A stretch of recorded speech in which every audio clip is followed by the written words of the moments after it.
Premýšľate o predaji alebo rastovej investícii do vašej firmy? Zúčastnite sa unikátnej konferencie Predaje a investície do slovenských firiem. Naši speakery vás prevedú procesom predaja, upozornia na kľúčové daňové a právne aspekty predaja podielu vo firme a vysvetlia hlavné rozdiely medzi private equity a venture kapitálovými investíciami. Získajte nové kontakty a praktické know-how od popredných poradcov a investorov. Viac informácií už čoskoro na highgate.sk.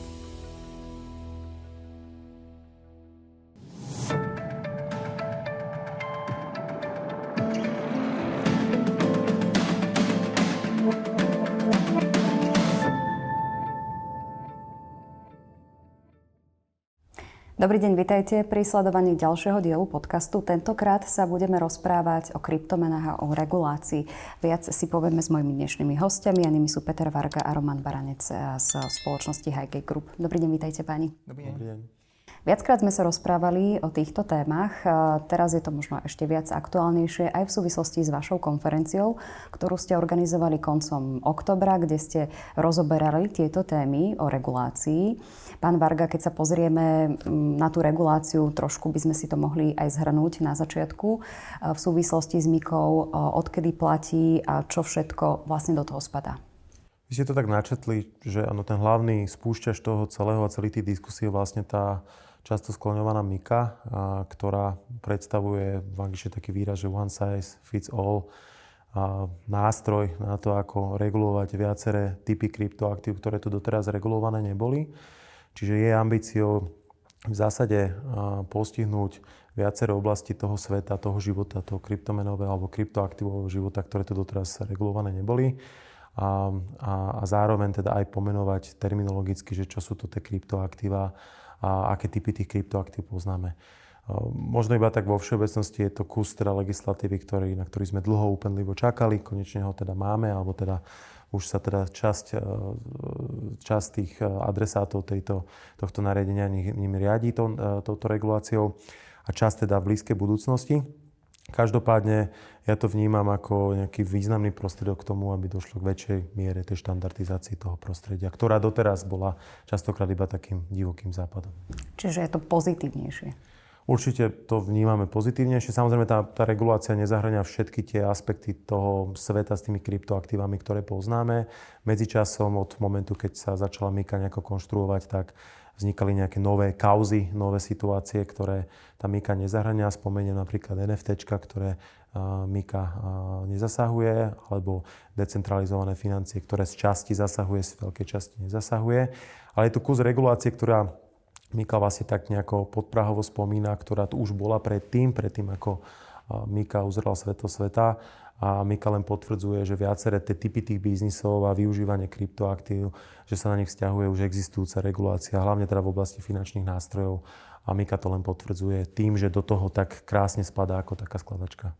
Je to taký možno väčší skok v rámci tej doterajšej úpravy a zároveň skrátka, aby sme si aj vysvetlili CASP, teda poskytovateľia služieb kryptoaktív.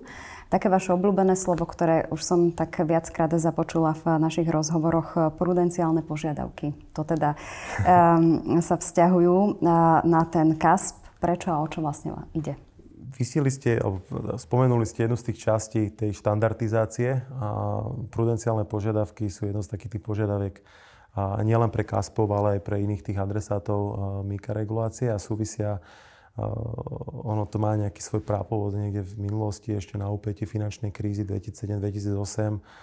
A ak si dobre pamätám, tak tam to bolo spojené s bankami, že teda v súvislosti teda s tými rizikami, ktoré finančná kríza ako keby demaskovala a teda hlavne tie systémové rizika spojené s tým, že keď niekto ochorie, tak vie zasiahnuť toho ďalšieho, tak pri tej príležitosti teda boli v rámci teda ozdravenia toho bankového systému prijaté viaceré opatrenia aj v rámci teda legislatívy Európskej únie a tam vlastne vznikol ten inštitút, alebo on už existoval predtým, ale tam to bolo tak najviac zmotnené tých tzv. Prudenciálnych požiadaviek.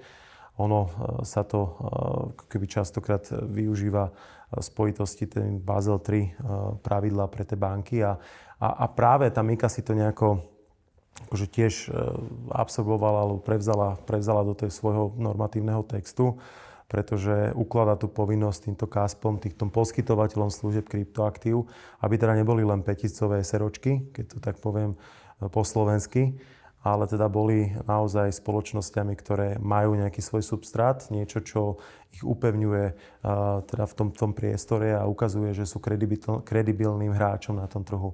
Poviem vám taký príklad, že ono je to veľmi porovnateľné s obchodníkmi s cennými papierov, aj keď tá miera tých prudenciálnych požiadaviek z hľadiska tých absolútnych čísiel, tá požiadavka je nižšia, ale slúži to tomu istému účelu. Jednak teda spomínanému predchádzaniu tých systémových rizík, aby sa nestalo to, že keď pri tých kryptoaktívach to nie je také vypäté, ale aby sa nestalo to, že keď napríklad takáto, nazviem to zjednodušene, že finančná inštitúcia alebo teda subjekt, ktorý pôsobí na tom finančnom trhu a sa dostane do nejakých finančných problémov a teraz v dôsledku týchto finančných problémov teda klienti tohto poskytovateľa nebudú môcť byť uspokojení, tak v takom prípade môže vzniknúť nejaké systémové riziko.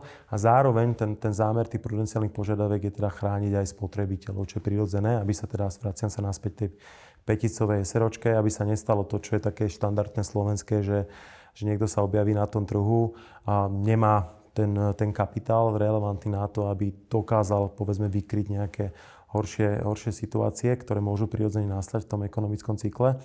A zároveň, keď tam aj je ten kapitál, tak je veľký predpoklad, alebo je väčší predpoklad, že sa ten subjekt bude správať potom štandardnejšie a teda, že nebude dochádzať takým nejakým podvodnejším konaniam, ako by im bolo možno dochádzalo, keby tam takéto požiadavky neboli. Čiže to zhrniem, zabraňovanie alebo predchádzanie systémovým rizikám a zároveň teda nejaká podpora ochrany tých spotrebiteľov. Kľudne sa môžeme detaľnejšie k tým prudenciálnym. Ja by som možno ešte ako keby doplnil, že áno, ten poskytovateľ služieb kryptoaktív, že je to v podstate pojem, ktorý zavádza nariadenie MiCA. A poskytovateľ služieb kryptoaktív je v podstate popri finančných inštitúciách jedinou osobou, ktorá teda môže poskytovať služby kryptoaktív. Inými slovami, jedinou osobou, ktorá teda môže podnikať v tejto oblasti. No a rovnako v podstate ako to nariadenie MiCA je niečo veľmi podobné inej finančnej regulácii. A rovnako ako pri iných finančných inštitúciách, tak tí poskytovateľ služieb kryptoaktív teda majú ustanovené tie prudenciálne požiadavky. A čo možno ešte by som doplnil, že áno, je to v podstate o tom, že ten subjekt musí mať nejaké aktíva k dispozícii a nie len to preukázať teda v tom konaní, ale potom aj počas svojej činnosti musí neustále ako spĺňať nejaké minimálne požiadavky teda na výkon svojho podnikania, na výkon svojej činnosti. Tie prudenciálne požiadavky máte presne kritéria stanovené, v akých teda zdrojoch sa môžu tieto aktíva nachádzať. Že sú to nejaké vysokolikvidné aktíva. V prípade, ak nastane nejaká situácia, poviem príklad, poskytovateľ služieb kryptoaktív môže mať aj zlé výsledky a teda musí dofinancovať svoju činnosť, tak môže okamžite v podstate tieto nejaké vysokolikvidné aktíva na tento účel použiť. A samozrejme potom má povinnosť tieto prostriedky doplniť, poviem príklad cez prostredníctvom svojich akcionárov a tak ďalej. My sme sa ale predtým, dostaneme sa ešte teda samozrejme k tomu. A poďme ale sa porozprávať aj o tých technických náležitostiach. Pred začatím tohto podcastu sme sa rozprávali, že je to trošku komplikovanejšie a zložitejšie tie postupy v rámci toho KASPu, teda tej skratky. O čo vlastne ide? V podstate, ako som presne povedal, že ten poskytovateľ služieb kryptoaktív je veľmi porovnateľný, by som povedal, finančným inštitúciám v niečom, alebo veľmi porovnateľný obchodníkom s cennými papiermi. Tak ako obchodník s cennými papiermi môže poskytovať určité služby s finančnými nástrojmi svojim klientom, tak tieto také tzv. Rovnocenné služby vlastne zavádza aj nariadenie MiCA a tieto služby teda môžu byť poskytované tým poskytovateľom služieb kryptoaktív. No a samozrejme, s tým, že teda ide o regulovanú oblasť, tak nariadenie MiCA ako upravuje celé penzum akože rôznych povinností, ktoré ten poskytovateľ kryptoaktív má voči svojim klientom.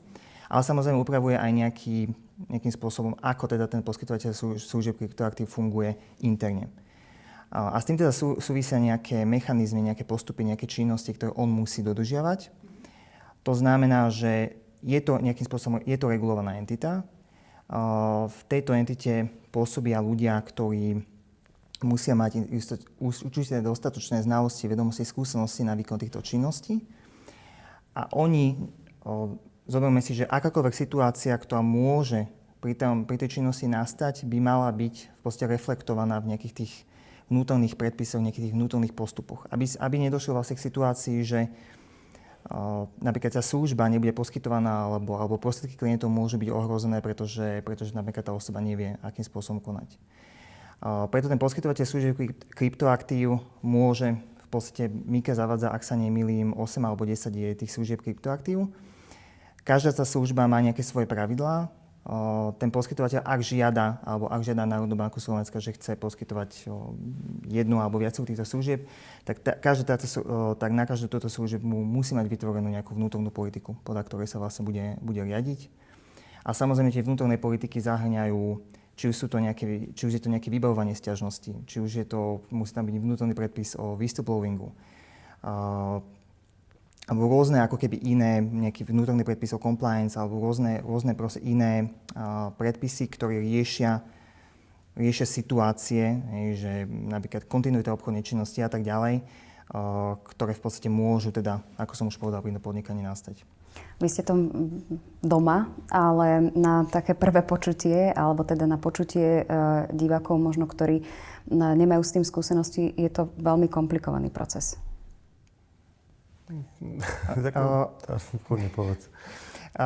Áno, určite áno. Že v podstate, ako sme si povedali, alebo ako Peter spomínal, tak áno, nariadenie MiCA naozaj komplexne upravuje, alebo snaží sa teda komplexne upraviť oblasť podnikania v kryptoaktívach.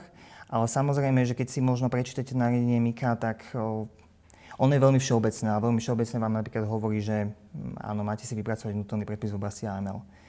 A k tomu nariadeniu MiCA sú vydané vlastne desiatky rôznych delegovaných vlastne, alebo desiatky rôznych predpisov nižšej právnej sily, ktoré v podstate stále sú ako keby, ešte nie všetky by som povedal, že boli vydané ako nejaké delegované a vykonávacie nariadenia, ktoré potom bližšie vlastne špecifikujú, ako ktorá konkrétna oblasť sa má upravovať alebo upravuje. A tam naozaj, že je to vysokotechnický proces, keď napríklad máte finančnú inštitúciu, ktorá by teda chcela poskytovať služby kryptoaktív, tak tá samozrejme pre ňu je to oveľa jednoduchšie sa do toho dostať, pretože už nejaké tie pravidlá, nejaké tie činnosti, ktoré sú veľmi podobné, dodržiava.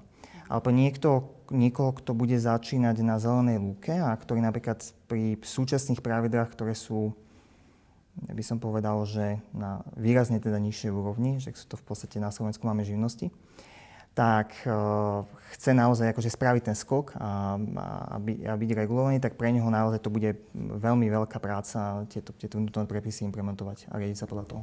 Vy ste hovorili a spomínali ste tie povolenia na jednotlivé činnosti, ktoré, že tam ich bude teda, ak je ich niekoľko, tak na každé to povolenie od teda Národnej banky Slovenska.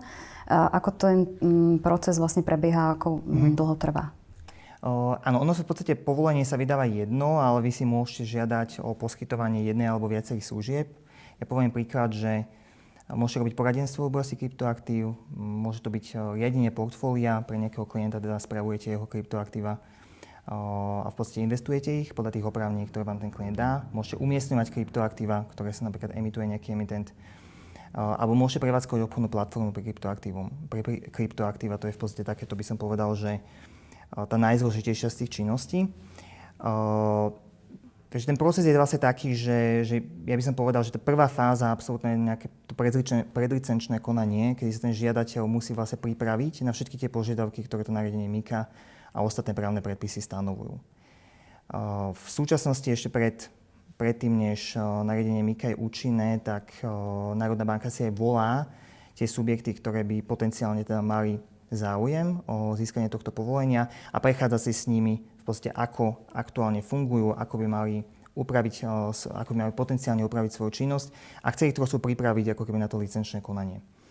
Potom už keď ten žiadateľ teda podá tú žiadosť, podá všetky tie prílohy, ktoré vlastne podľa nariadenia MiCA podľa vykonávacích predpisov sa vyžadujú, tak tam či už Národná banka, alebo všetci vlastne regulátori v Európskej únii majú jednotné pravidlá, keďže to vychádza teda z práva Európskej únie.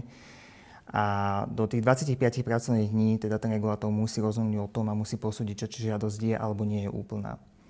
A ono je úplne bežné aj z tých, jednak z našich skúseností z iných licenčných konaní, ale môžeme povedať ako vo všeobecnosti, ako to aj deklarujú regulátori, že nestáva sa, že tá žiadosť, ktorá by bola podaná prvýkrát, by úplnou bola.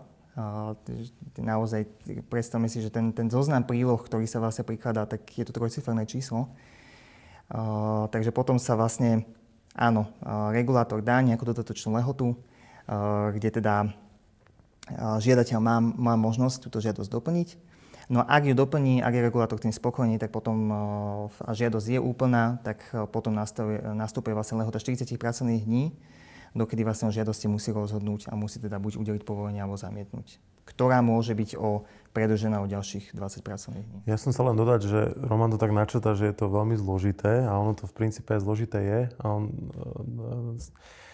načrtol tie živnosti, že súčasný ten ekosystém regulačný pre tých KASPov, lebo sa bavíme akože v rovine už časť tej MiKy je už aj účinná, alebo teda je aplikovateľná na niektorých tých adresátov, ale ten súčasný regulačný rámec je niekto tuto a tá MiKa, akože je to niekoľkonásobne vyššie. Ja sa vrátim k tým prudenciálnym požiadavkám, lebo častokrát dostávame otázku od klientov, že vidím tam, že tam musí mať od 50 000 eur vyššie. Samozrejme to v závislosti od toho, že aký typ služby ten poskytovateľ chce poskytovať, lebo sú tam tie minimálne požiadavky mať vlastné zdroje. Je to od 50 000 eur vyššie. Čím väčší je ten poskytovateľ z hľadiska tých nákladov, tak tým vyššia je tam tá požiadavka na mátia tých vlastných zdrojov. Ale už od počiatku tam vlastne musí byť teda v závislosti od tých typov tých služieb teda 50 000 alebo vyššie. A teraz tá základná otázka toho klienta praktická je, že tak dám tam tých 50 alebo 100 000 alebo 150 000, kde ich mám dať a že či si ich môžem akože na druhý deň vybrať. A to sú tie veci, ktoré Roman to veľmi dobre povedal, že tá MiKa je taký všeobecný predpis, pretože jednak sú tie rôzne delegované nariadenia a usmernenia, ktoré bližšie špecifikujú viaceré tie technické požiadavky, ktoré MiKa predpisuje. Ale sú aj rôzne iné kusy legislatívy v rámci Európskej únie na rovnakej úrovni z hľadiska právnej sily. V prípade tých prudenciálnych požiadaviek je osobitné nariadenie, ktoré síce špeciálne skôr venované finančným inštitúciám, ale MiKa na ňo odkazuje a hovorí, že ako sa stavať k takýmto vlastným zdrojom, že kde a akým spôsobom na tej súvahe vypočítať, že či naozaj ten poskytovateľ tú aktivitu, ktorú plánuje s tými peniazmi robiť, že či náplňa tie znaky a tie požiadavky, ktoré MiKa má. Je tam rôzne detaily typu až do takej miery detailov to ide, to je cez tie kapitálové požiadavky, že v rámci toho života toho poskytovateľa vznikajú rôzne situácie, ktoré, ja neviem, už také detaily ako tzv. Daňové pohľadávky, že keď máte život proste nejakého podnikateľského subjektu, tak, ktorý si kúpi povedzme nejaké hmotné aktívum, tak tam má iné účtovné ako daňové odpisy. A keď máte účtovné odpisy vyššie ako daňové odpisy, tak mu tam vzniká daňová pohľadávka.